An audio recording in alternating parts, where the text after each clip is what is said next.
दोस्तों बॉलीवुड पोल खोल के नए एपिसोड में आपका स्वागत है। और भाई साहब, अगर आपने अभी तक मेरा चैनल सब्सक्राइब नहीं किया और करना चाहते हो, आपको लगता है कि भाई मैं आपके लिए अच्छे वीडियोस बनाता हूं, तो कर लीजिए और घंटी भी दबा दीजिए। क्योंकि अगर आप घंटी दबा दोगे तो जब मैं नया वीडियो पोस्ट करूंगा आपको फ़ौरन ही नोटिफिकेशन मिलेगा और आप फ़ौरन ही वीडियो देख सकते हैं। टाइगर श्रॉफ की फिल्म बागी 4 जल्दी ही रिलीज होने वाली है। इस फिल्म का टीजर रिलीज कर दिया गया है और इस फिल्म के निर्माता है साजिद नडियाडवाला। साजिद भाई के प्रोडक्शन हाउस को 75 ईयर्स हो गए हैं फिल्म बिजनेस में। टीजर चालू होता है, टाइगर श्रॉफ की आवाज आती है कि जरूरत और जरूरी में फर्क होता है। इसके बाद संजय दत्त को दिखाया गया है जिसके बाल बहुत लंबे लंबे हैं, बहुत बढ़िया लुक है। संजय दत्त इस फिल्म में विलन का रोल कर रहा है। अब टाइगर श्रॉफ कहता है कि अलीशा तेरी जरूरत थी और मेरे लिए जरूरी। इस फिल्म में 2 लड़कियां हैं, दोनों पंजाब से है, हरनाज संधू और सोनम बाजवा। और अब टाइगर श्रॉफ खड़ा होता है और एक्शन चालू होता है और भाई साहब चाकू छुरी बहुत तेजी से चल रहे हैं, खून ही खून चारों तरफ। अब टाइगर कहता है कि मैं बचपन में माँ से एक कहानी सुना करता था, एक हीरो और एक विलन की। तब मुझे पता नहीं था कि मेरी कहानी का हीरो भी मैं खुद ही हूंगा। तो इन सभी डायलॉग्स को सुनने के बाद मैं ये कह सकता हूं कि इस फिल्म में डायलॉग्स बहुत ही बढ़िया हैं।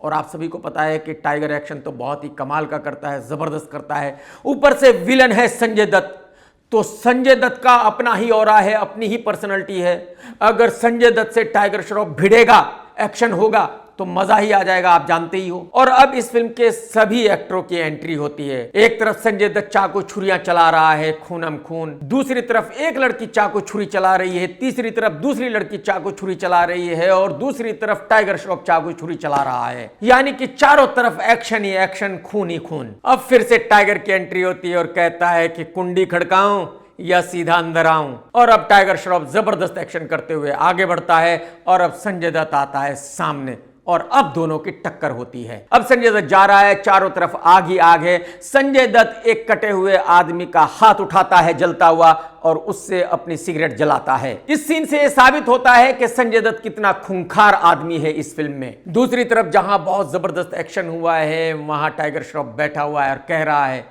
कि हर आशिक एक विलन ही होता है। तो ये टीजर देखने के बाद 2-3 चीजें तो बिल्कुल क्लियर हो गई। एक तो ये कि इस फिल्म में बहुत ही खूनम खून है।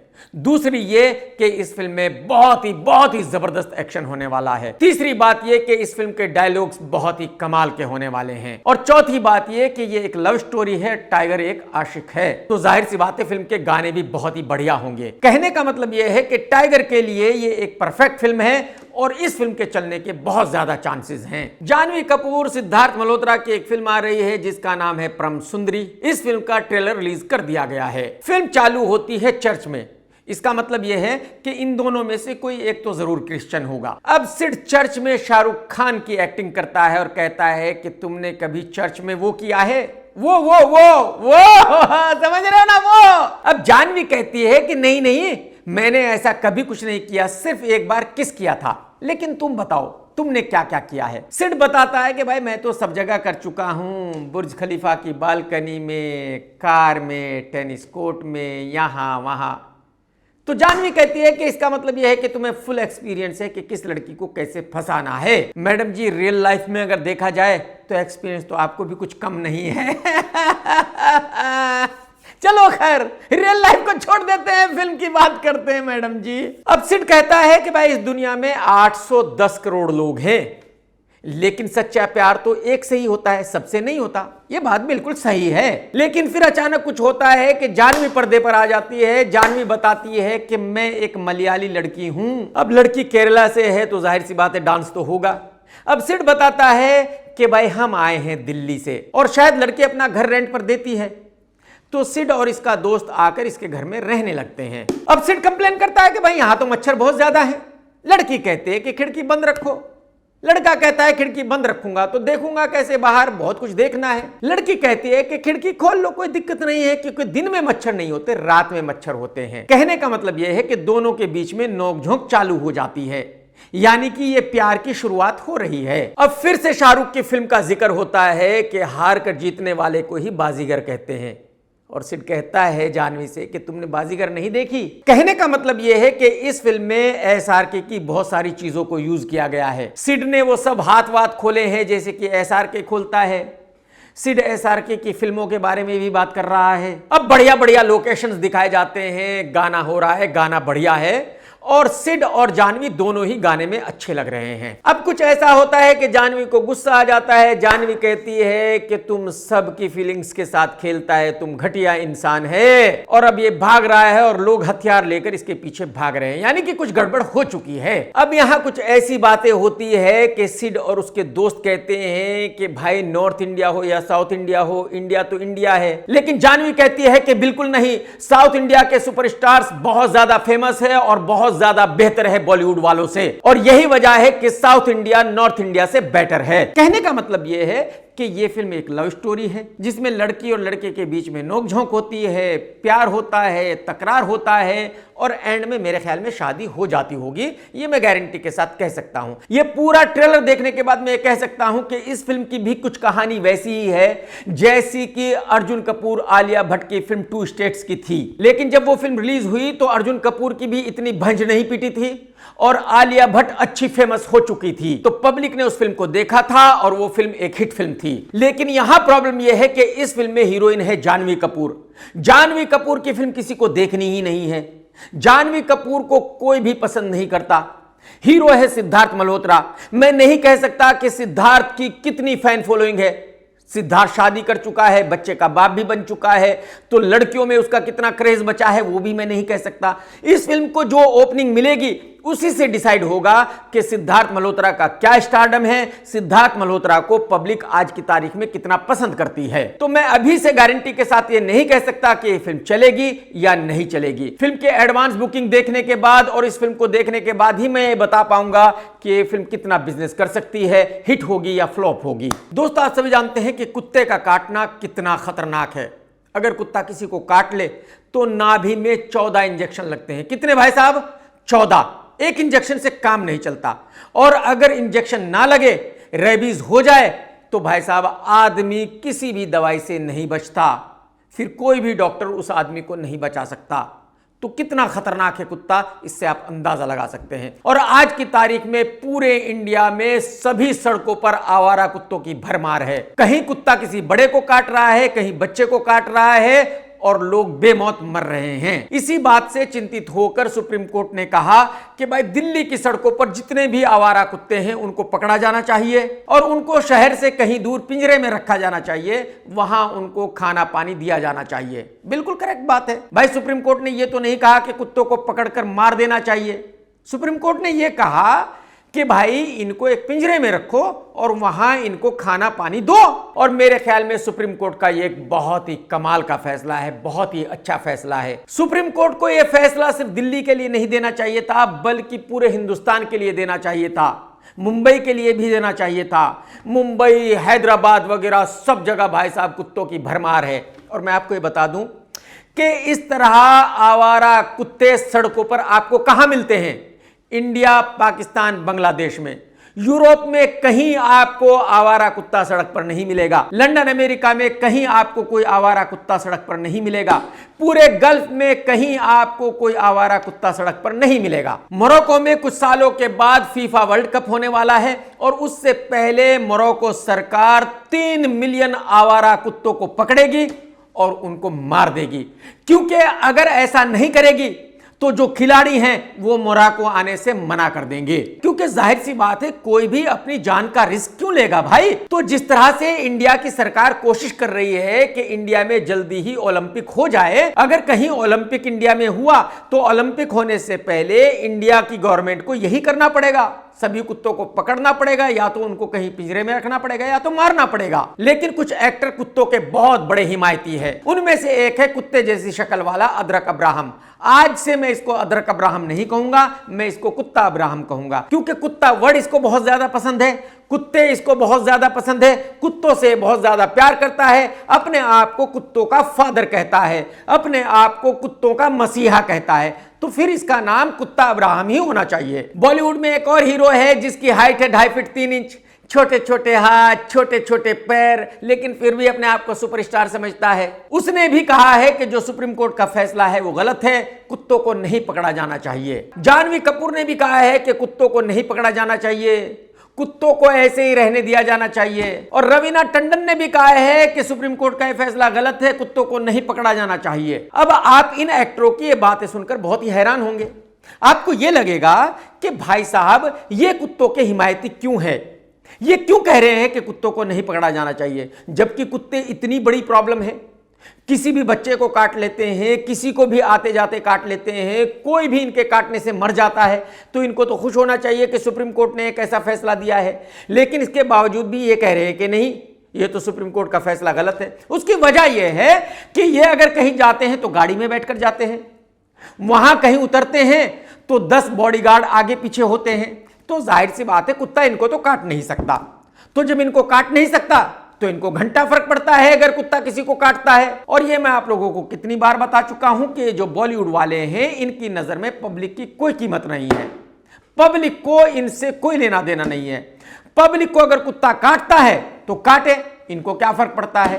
तो एक्चुअली जब इनको कुत्ता काट ही नहीं सकता, इनको 100% यकीन है, यही वजह है कि ये कह रहे हैं कि भाई सुप्रीम कोर्ट का फैसला गलत है, कुत्तों को नहीं पकड़ा जाना चाहिए, बल्कि कुत्तों की संख्या और बढ़नी चाहिए, और ज्यादा बढ़नी चाहिए।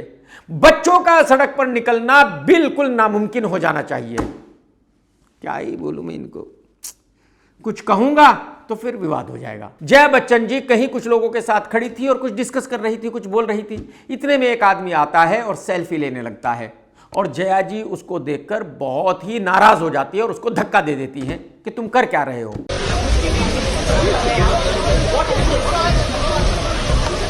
बहुत लोग कह रहे हैं कि जया जी ने तो बिल्कुल गलत किया है। कैसे गलत किया है भाई साहब? अरे भाई, अगर उस आदमी को सेल्फी लेनी है तो पहले वो जया जी से पूछेगा, मैडम जी क्या मैं आपके साथ सेल्फी ले सकता हूं? मतलब जया जी किसी से बात कर रही है और एक आदमी कोई आएगा और अपनी मर्जी से ही सेल्फी लेने लगेगा। क्यों लेने लगेगा? उसके बाप का देश है, मतलब उसके बाप के नौकर हैं सब लोग, वो जो चाहेगा वो करेगा, क्यों सेल्फी लेने लगेगा? धक्का दिया है, बहुत कम किया है जया जी ने। जया जी को थप्पड़ मारना चाहिए था, मुंह पे थूकना चाहिए था उस आदमी के। अगर किसी को किसी के साथ सेल्फी लेनी है, फोटो खींचना है तो पूछिए, पूछने में क्या हर्ज है? पूछ लीजिए कि मैडम जी मैं आपके साथ सेल्फी ले सकता हूं क्या? भोजपुरी फिल्मों के एक्टर रवि किशन को तो आप सभी लोग जानते ही हैं, बहुत बड़ा ड्रामा है भाई साहब, बहुत बड़ा ड्रामा। इस आदमी को पैसा पैसा पैसा चाहिए, मतलब 24 आवर ये आदमी पैसे के पीछे भागता है। ये भाई बहुत सालों से गोरखपुर का एमपी है, काम वहां इसने कुछ किया नहीं। तो एक इंटरव्यू में इसने बताया कि भाई गोरखपुर को तो मैंने बिल्कुल अमेरिका बना दिया है, पेरिस बना दिया है, गोरखपुर की सड़कें रबर की बन चुकी है। भाई साहब, गोरखपुर में 2 लेन का रोड तो कोई है ही नहीं, 4 लेन 6 लेन का रोड है। साला, एक ही जीवन में क्या क्या देखना पड़ेगा, क्या क्या सुनना पड़ेगा। ऊपर वाले ने किस गोले पे भेज दिया, कैसे कैसे लुखे लोगों की बातें सुननी पड़ रही है भाई साहब। आप गोरखपुर आएंगे सरप्राइज हो जाएंगे, आपको लगा मैं नेपेंसी रोड में हूं। 14 एयरक्राफ्ट चलते हैं, अपना भी एक एयरपोर्ट बनने जा रहा है। वहां पे 2 क्रूज हैं, वाटर क्रूज है, वहां एक रामगढ़ झील है, वहां फिल्मों की शूटिंग होती है। सीएम सिटी है, 4 लेन्स 2 लेन्स हैं, वहां पे 6 लेन्स हैं। आप जरा ये वीडियो देख लीजिए, रवि किशन का गोरखपुर ये है actually.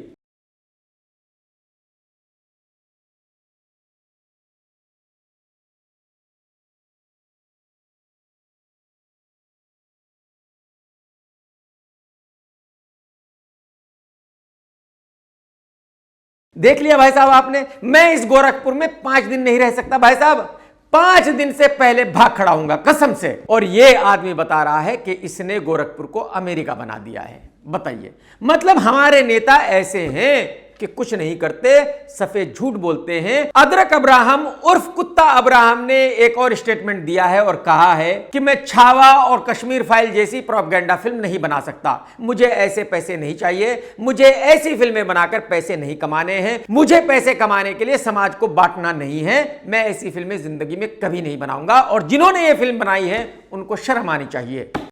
People have also liked Kashmir Files, but what I'm trying to say is that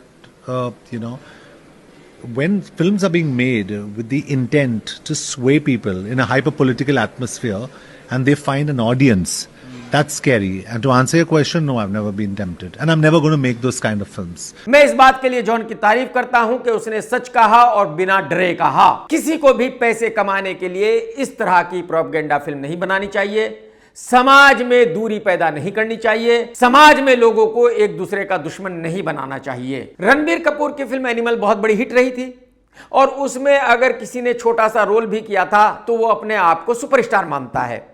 उसी फिल्म में एक छोटा सा रोल था एक एक्टर का जिसका नाम है सौरभ। मैं इस लड़के को एनिमल से पहले नहीं जानता था, एनिमल के बाद भी मैंने इस लड़के को किसी फिल्म में नहीं देखा, लेकिन भाई साहब एक फिल्म करने के बाद ही इसको इतना पता चल गया है बॉलीवुड के बारे में कि ये सबको ज्ञान देने लगा है। अब इसने कहा है कि तृप्ति डिमरी बहुत ही सुंदर है, बहुत ही टैलेंटेड भी है, लेकिन जो फिल्में वो कर रही है वो सही फिल्में नहीं कर रही है, वो जो फिल्में चूज करती है वो गलत चूज करती है। अब आप लोग मुझे बताओ मैं क्या बोलूं, बताइए।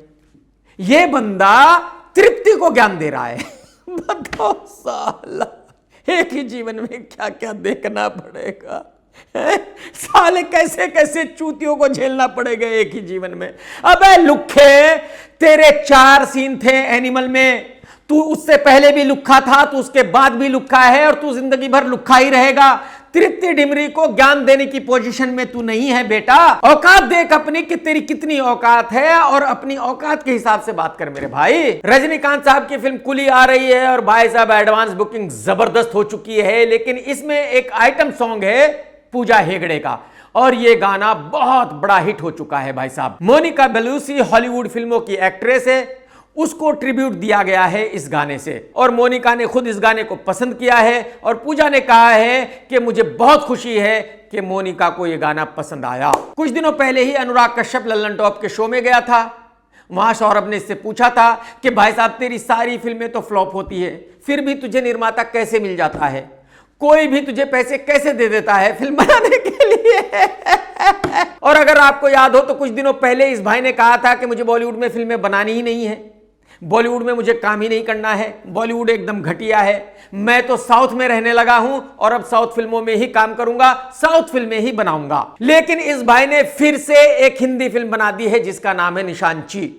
इसकी फिल्मों के नाम ऐसे ही होते हैं, यानी कि फिर किसी ने इसको पैसे दे दिए हैं, बताओ मतलब मेरी समझ में नहीं आता ये निर्माता कौन है, कहां से आते हैं जो अनुराग कश्यप जैसे चूतिया को भी पैसे दे देते हैं फिल्म बनाने के लिए। अरे भाई आपको पता है कि जो पैसे आप इसको दोगे ये डुबो देगा, अच्छी फिल्म ये बनाने वाला है नहीं, तो इसको पैसे क्यों देते हो आप लोग यार, मतलब कुछ भी कर रहे हो भाई साहब। कसम रावण की मजा आ गया, अर्जुन कपूर ने इंस्टा पर कमेंट्स बंद कर दिए हैं। अब आप पूछेंगे कि क्यों? क्योंकि लोगों ने इस भाई की रेल बनाई हुई है इसके ऐसे ऐसे मीम रिलीज कर रहे हैं कि भाई साहब इसकी रातों की नींद हराम हो गई है। पता नहीं लोग कैसे कैसे सवाल इससे पूछ रहे हैं। किसी ने इससे पूछा कि भाई साहब एक सीआईडी सीरियल आता है उसमें लाश का रोल करेगा क्या किसी ने पूछा कि भाई रामायण का जो बंदर है उसकी जो पूंछ है उस पूंछ का रोल करेगा क्या अबे भाई इतनी बेइज्जती कौन करता है यार। कहने का मतलब यह है कि इस गेंडे भैंसे भाई ने रिकॉर्ड बना दिया है कि ना ही इससे पहले बॉलीवुड के किसी एक्टर को इतना ट्रोल किया गया है और ना ही इसके बाद किसी एक्टर को इतना ट्रोल किया जाएगा जितना इसको किया जाता है।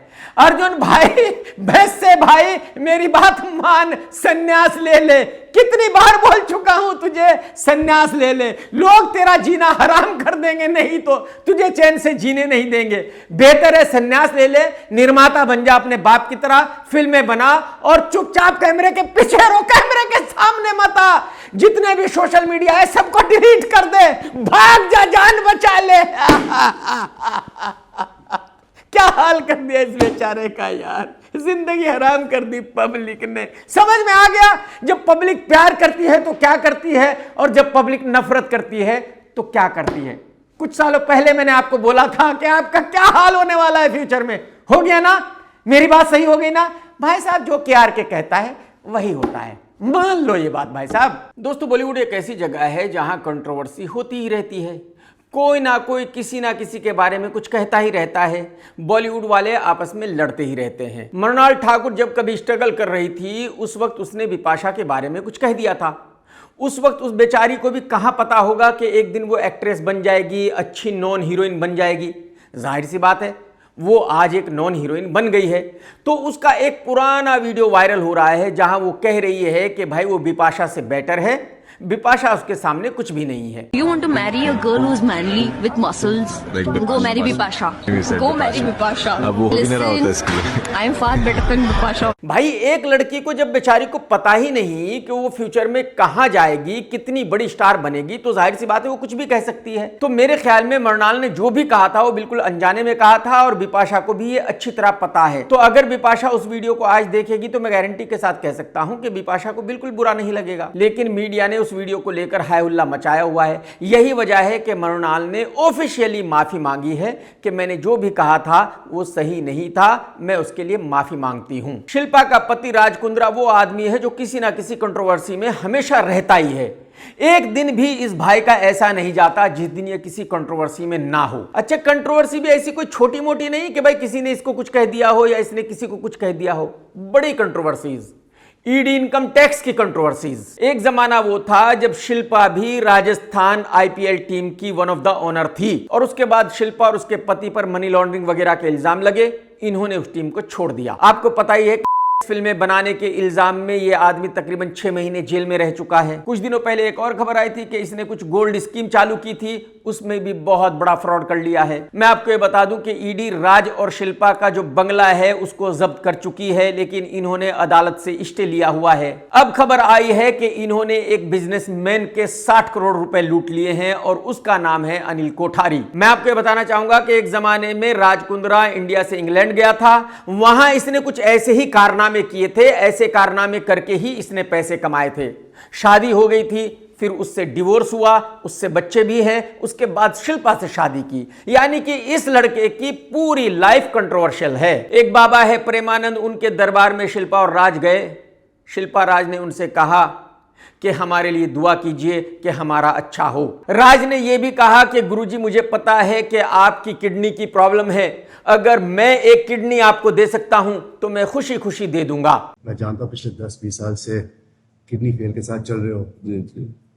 मैं आज कहना चाहता हूं कि कभी मैं आपके काम आ सकता हूं, तो आज एक किडनी मेरी आपके नाम। ये वीडियो भी सोशल मीडिया पर वायरल है और इस वीडियो को देखकर पब्लिक अजीब अजीब कमेंट्स कर रही है। कोई कह रहा है कि राज भाई गुरुजी को किडनी देने से पहले उस अनिल कोठारी के 60 करोड़ रुपए तो लौटा दो। कोई कह रहा है कि राज भाई फिल्में बनाने से क्या इतने पैसे भी नहीं कमाए कि 60 करोड़ रुपए लौटा सको। एक यूजर ने कहा कि मेरी नजर में आज के वक्त के असली बंटी बबली राज और शिल्पा ही हैं।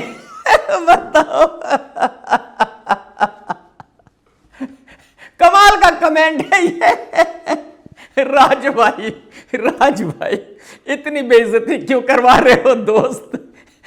और कहीं ऐसा ना हो कि दोबारा जेल जाना पड़ जाए। ना करो ऐसे काम भाई साहब, चैन से रह लो, आराम से रह लो मेरे भाई। ये बात तो मैं आप लोगों को कितनी बार बता चुका हूं कि टिंगू आमिर खान की फिल्म सितारे जमीन पर बहुत बड़ी डिजास्टर हो चुकी है। टिंगू ने अपनी इस फिल्म को यूट्यूब पर रिलीज किया था और यह दावा किया था कि ये भाई इंडिया में अमेज़न और नेटफ्लिक्स को बंद कर देगा। इसका ऐसा मानना था कि पूरा हिंदुस्तान इसकी फिल्म को यूट्यूब पर देखेगा 100 रुपए देकर और ये माला माल हो जाएगा, ये कम से कम 200-300 करोड़ रुपए कमा लेगा। हुआ बिल्कुल उसका उल्टा।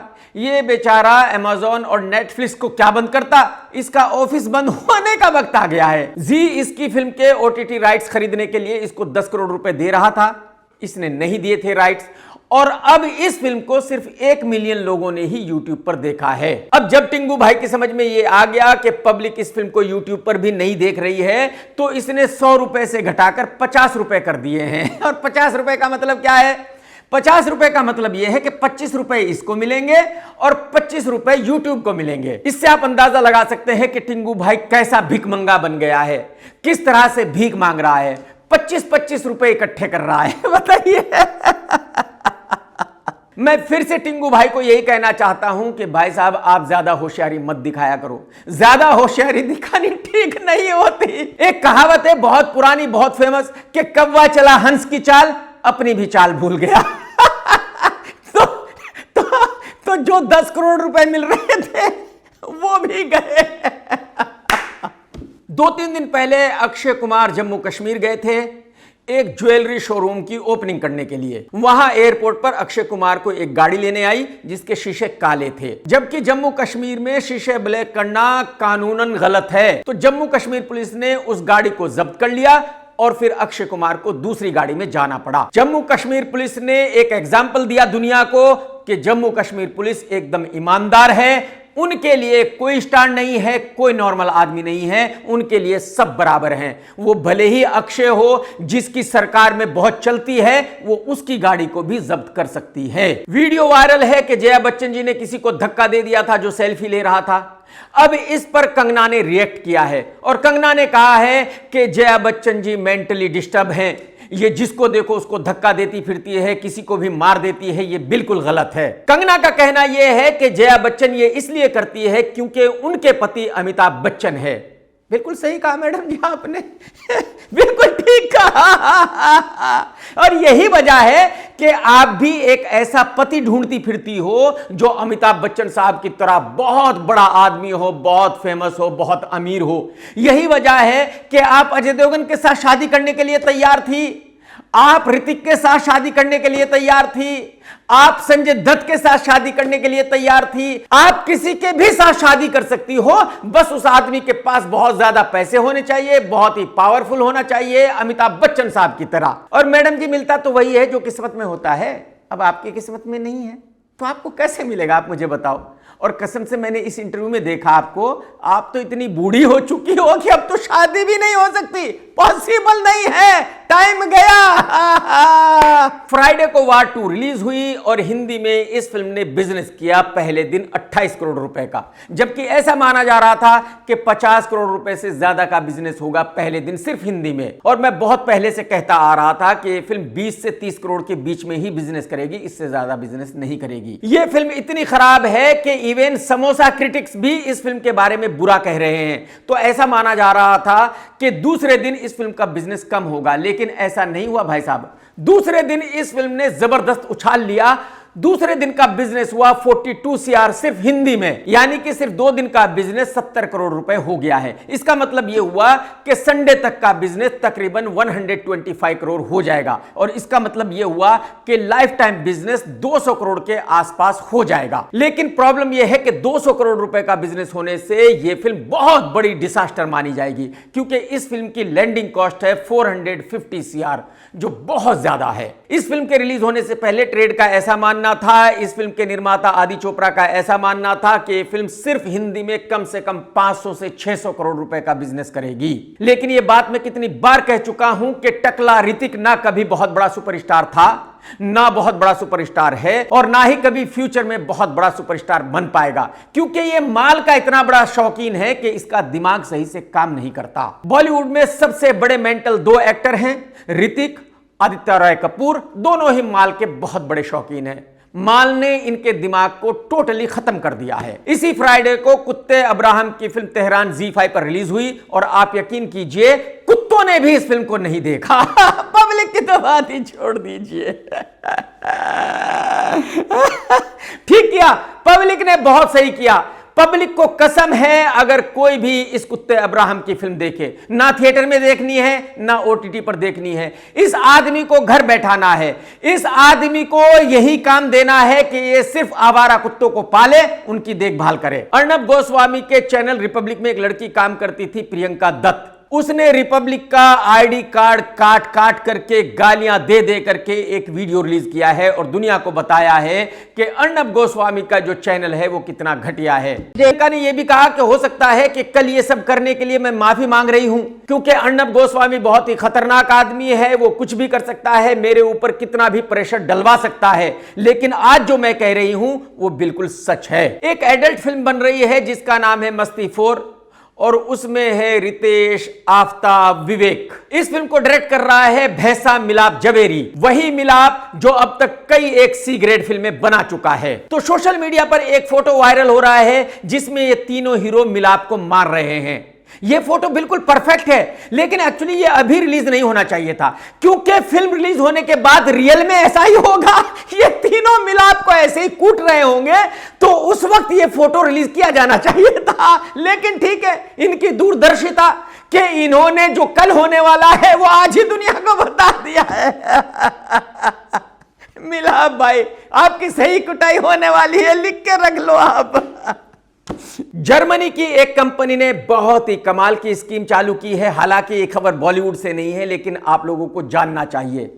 आज साइंटिस्ट ऐसा मान रहे हैं कि फ्यूचर में शायद पुनर्जन्म हो पाएगा। तो जर्मनी की एक कंपनी ने एक स्कीम चालू की है कि जब कोई इंसान मर जाएगा तो उसकी बॉडी को वो फ्रीज कर देंगे और उसके लिए लेंगे 2 करोड़ रुपए। और हो सकता है कि आगे 100 साल के बाद जब मरे हुए लोगों को जिंदा करने की टेक्निक आ जाएगी तो उस वक्त उस आदमी को फिर से जिंदा कर दिया जाएगा, उसका पुनर्जन्म फिर से कर दिया जाएगा। तो भाई मैंने तो डिसाइड कर लिया है कि मैं भी 2 करोड़ रुपए देकर अपनी बॉडी को फ्रीज कराऊंगा ताकि 100, 150, 200 साल के बाद मेरा भी पुनर्जन्म हो सके, फिर से KR के रिव्यू कर सके। आप लोग भी इंतजार करना। बहुत सारे लोग हैं जो मुझसे कह रहे हैं कि सर आप भी फिल्म कुली देखिए, उसका रिव्यू कीजिए। देखिए, मुझे पहले से पता है कि फिल्म कुली कैसी होगी। मैं अच्छी तरह जानता हूं कि साउथ की फिल्में कैसी होती हैं। साउथ की फिल्में मुझे पसंद आएगी नहीं, क्योंकि वो सभी फिल्में ओवर द टॉप होती हैं। उनमें कुछ भी ऐसा नहीं होता जो रियलिटी के थोड़े बहुत करीब भी हो। तो जाहिर सी बात है वो फिल्में मुझे पसंद नहीं आती। तो मुझे पहले से पता है कि अगर मैं कुली देखूंगा तो मुझे पसंद नहीं आएगी, और अगर मैं सच्चा रिव्यू दूंगा जैसी फिल्म वो मुझे लगी है तो लोग कहेंगे कि यार मैं तो जबरदस्ती का ड्रामा कर रहा हूं, मैं जबरदस्ती इस फिल्म के बारे में बुरा कह रहा हूं। यही वजह है कि मैं इस फिल्म को नहीं देखने वाला, मैं इस फिल्म का रिव्यू नहीं करने वाला। काफी दिनों से फैसल खान, आमिर खान का भाई न्यूज में है। फैसल खान ये बता ही चुका है कि आमिर खान और उसकी फैमिली ने उसको किस तरह से हैरेस किया, उसको 1 साल तक घर पर कमरे में बंद रखा। इसके बाद आमिर खान की फैमिली ने एक स्टेटमेंट दिया था कि फैसल खान झूठ बोल रहा है, और आज फैसल ने एक पब्लिक नोटिस छापा है। उसमें फैसल ने कहा है कि मैं अपनी फैमिली के सभी मेंबर से अपने रिश्ते खत्म करता हूं, आज से मेरा इस फैमिली से कोई लेना देना नहीं है। लेकिन इस लिस्ट में जो फैसल खान की फैमिली मेंबर्स के नाम है उनको देखकर मैं भी हैरान हो गया। इस लिस्ट में आमिर का नाम है, उनकी अम्मी का नाम है और उनकी 2 बहनों का नाम है। आमिर की वाइफ किरण और रीना का भी नाम है। इमरान खान और उसकी गर्लफ्रेंड का भी नाम है। लेकिन कुछ और भी नाम है, जैसे कि संतोष हेगड़े, सहर हेगड़े, टीना फोंसिका, जैन मेरी खान, पाब्लो खान, इम्तियाज अहमद, अफजाल अहमद, तबस्सुम अहमद, सीमा अहमद ठाकुर, अशोक ठाकुर, सबीना अहमद। इन लोगों के नाम मैंने इससे पहले कभी नहीं सुने थे। ये नोटिस पढ़ने के बाद ही मुझे पता चला कि ये लोग भी आमिर खान की फैमिली में है।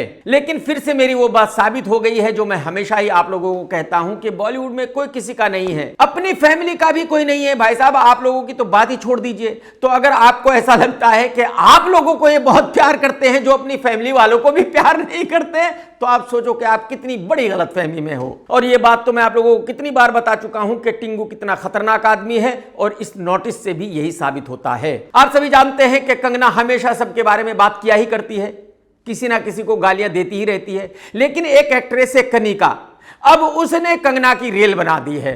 कनिका ने खूब कंगना के बारे में बुरा भला कहा है, और मैं गारंटी के साथ कह सकता हूं कि कंगना कनिका को कभी भी रिप्लाई नहीं करेगी। आप भी जरा सुन लो।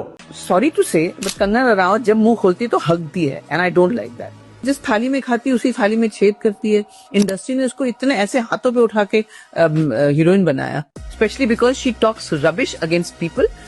ये तो मैं आप लोगों को बता ही चुका हूं कि जॉन अब्राहम ऑफिशियली ये कह चुका है कि मैं छावा और कश्मीर फाइल जैसी फिल्में नहीं बना सकता, मैं समाज को बांट नहीं सकता, मुझे ऐसे पैसे नहीं कमाने हैं। लेकिन जो डायरेक्टर है विवेक अग्निहोत्री, उसको कश्मीर फाइल से इतने पैसे मिल गए थे कि उसको बहुत ज्यादा लालच हो गया है अब पैसे कमाने का ऐसी फिल्में बनाकर। मैं ये पहले भी बता चुका हूं कि इस आदमी ने जब कश्मीर फाइल्स रिलीज की थी तो उस वक्त कहा था कि मैं जितने भी पैसे कमाऊंगा उसमें से 50% कश्मीर के पंडितों को दूंगा, लेकिन 1 रुपया भी नहीं दिया इस आदमी ने। इसके बावजूद भी कोई भी इस आदमी से सवाल पूछ नहीं रहा है कि भाई साहब आप इतने बड़े झूठे क्यों हो, आपने इतनी बड़ी मक्कारी क्यों की, आपने इतनी बड़ी गद्दारी क्यों की, आपने कश्मीरी पंडितों के साथ इतना बड़ा फ्रॉड क्यों किया। अब इसकी दूसरी फिल्म आ रही है बंगाल फाइल्स, उसका ट्रेलर रिलीज हो चुका है, मैंने भी देखा है, लेकिन मैं उस ट्रेलर को रिव्यू नहीं करूंगा क्योंकि यह फिल्म एकदम वाहियात फिल्म है, एकदम प्रोपेगेंडा फिल्म है। विवेक अग्निहोत्री ने इस फिल्म में ऐसी बातें कही है जिससे समाज को बांटा जाए, समाज को लड़ाया जाए। तो एक ऐसा आदमी जो समाज को आपस में लड़ाकर पैसे कमाना चाहता है, मेरी नजर में वो आदमी सबसे बड़ा गद्दार है, सबसे बड़ा देशद्रोही है, क्योंकि वो इंडिया का बुरा चाहता है, वो इंडिया का भला नहीं चाहता। वो चाहता है कि इंडिया में सिविल वार हो, वो चाहता है कि इंडिया टुकड़ों में बंट जाए, लेकिन ऐसे लोगों को हम कामयाब नहीं होने देंगे। हम सबकी ये जिम्मेदारी है कि ऐसे घटिया लोगों की ऐसी घटिया फिल्म को ना देखें। तो मैं आप लोगों से भी यही कहूंगा कि आप उस थिएटर से कम 5 किलोमीटर दूर रहना जहां इस लुक्खे की इस फिल्म को दिखाया जाएगा। दोस्तों, अगर आपने ये वीडियो देखा है तो लाइक करना बिल्कुल मत भूलना, कमेंट्स करके जरूर बताना कि आज का वीडियो आपको कैसा लगा। और भाई साहब, अगर चैनल सब्सक्राइब कर लोगे तो मजा आ जाएगा। टेक केयर दोस्तों, tata bye bye, love you, जय हिंद, सत्यमेव जयते।